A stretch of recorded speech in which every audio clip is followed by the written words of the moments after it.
Hello நண்பர்களே, நாங்க தான் டோரா அண்ட் புஜ்ஜி. இந்த தோட்டத்துல பயிர்கள் எல்லாம் கெட்டு போயிருக்கு. இதுக்கு தீர்வு தேவை. நம்ம சத்தியம் அக்ரோ கிளினிக்கு போய் நல்ல உரம் வாங்கலாமா? நீங்க சொல்லுங்க, போவோமா?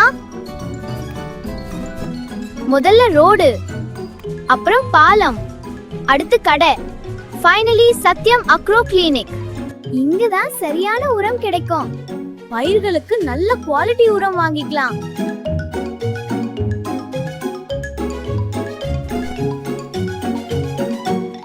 சரியான உரத்தை சரியான முறையில் போட்டதும் மாத்திரம் ஆரம்பிச்சிடுச்சு.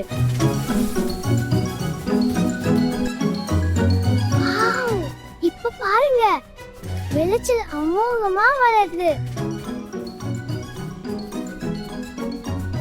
சத்தியம் அக்ரோ கிளினிக், மண்ணின் பலம், விவசாயிகளுக்கு மகிழ்ச்சி.